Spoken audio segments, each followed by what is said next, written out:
Tu mangeras à la sueur de ton front, dixit les Saintes Écritures. Le travail est une institution divine et le salaire qui en résulte est sacré. L'homme en général doit travailler pour subvenir à ses besoins. Il peut soit créer son unité de travail ou travailler chez des tierces et en retour il lui sera reversé son dû qui est le salaire.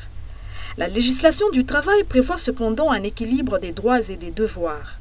L'employeur et l'employé doivent chacun remplir sa part de contrat. Il s'agit de l'équilibre contractuel, puisque les parties sont liées par un contrat de travail et dans lequel il est fait mention de toutes les clauses régissant leurs relations, individuellement parlant. Et entre-temps, il y a des lois qui prédominent au-delà de leurs relations professionnelles, notamment le Code du travail. Le Code du travail est un texte de loi qui régit les employeurs au même titre que les travailleurs. De la même sorte, il y a d'autres textes, les arrêtés d'application, qu'on peut dire la réglementation du travail et ensuite les conventions collectives. Ce sont des moyens juridiques qui sont là bien établis pour réguler l'ordre social au niveau des employeurs et des travailleurs. Maintenant, le problème fondamental, ce déséquilibre peut être né par l'ignorance des textes ou par l'ignorance des droits au niveau des travailleurs, parce que vous savez que dans cette relation, il y a un caractère qui est tout à fait différent de tous les contrats voisins. Alors, par exemple, ce qu'on appelle le droit de subordination. Dans un contrat de travail, depuis sa conclusion, il est déséquilibré à ce moment-là. Parce que le droit de subordination suppose que l'employeur, c'est lui qui donne les ordres, qui commande son travail, qui en suit l'exécution et qui dispose d'un pouvoir unilatéral en matière disciplinaire. Et donc le salarié, de son côté, lui, il obéit aux ordres, il a un droit de respect en matière de discipline et en même temps, il reçoit en contrepartie un salaire. Mais au milieu, il y a des principes juridiques qui sont établis pour harmoniser les relations. Maintenant, le problème, c'est les connaître. C'est ça la différence qui joue entre les salariés et les employés. Seulement voilà, de nos jours, le constat est que les devoirs semblent prendre le dessus. Dans la plupart des sociétés, l'employeur exige beaucoup plus du travailleur qu'on ne lui donne des droits. Les droits sont relégués au second plan. Le travail est plus volumineux que la rémunération qui ne permet même pas de joindre les deux bouts du mois.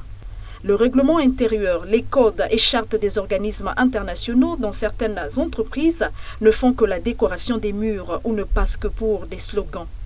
Le trafic d'influence, la corruption sont pour la plupart les armes dont se servent certaines sociétés pour ne pas se conformer au texte.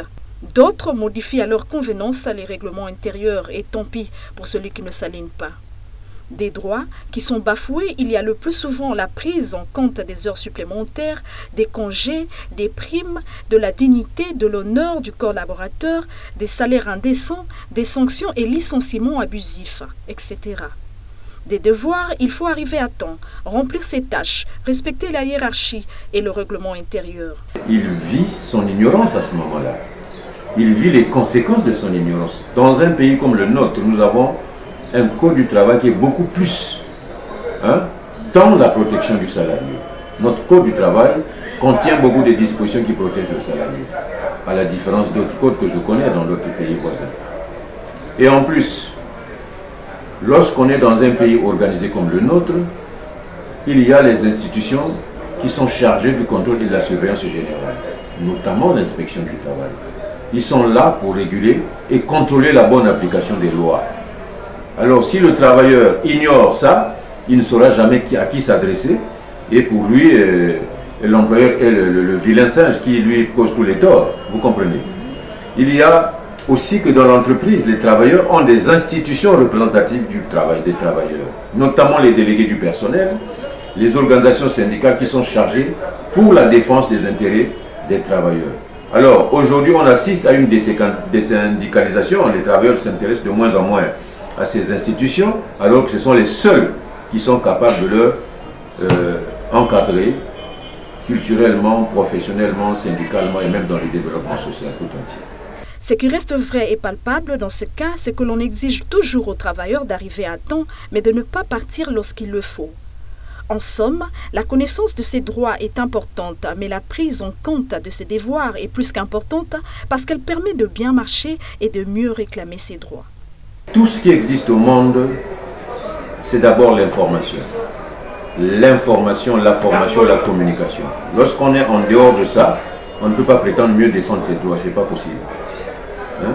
Vous êtes en face d'une personne qui est un employeur, beaucoup plus cultivé que vous, entouré d'une puissance économique et financière, et donc être en face de cette personne, vous pouvez être nanti effectivement d'un certain nombre de connaissances juridiques qui peuvent protéger vos droits. Sinon, à défaut de cela, c'est quoi? Vous pensez être celui qui est toujours en dessous et que quelqu'un est supérieur à vous? Non, il s'agit de la réglementation de ces relations-là.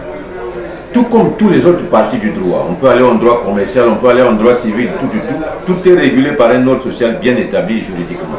Maintenant, le problème, que nous sortions même du droit du travail pour aller dans un autre domaine, vous comprenez que celui qui connaît moins ses droits sera tout à fait affaibli devant un partenaire qui, lui, connaît parfaitement sa situation et il maîtrise. À ce moment-là, c'est au bec le plus prompt. Hein. C'est comme ça que ça se passe.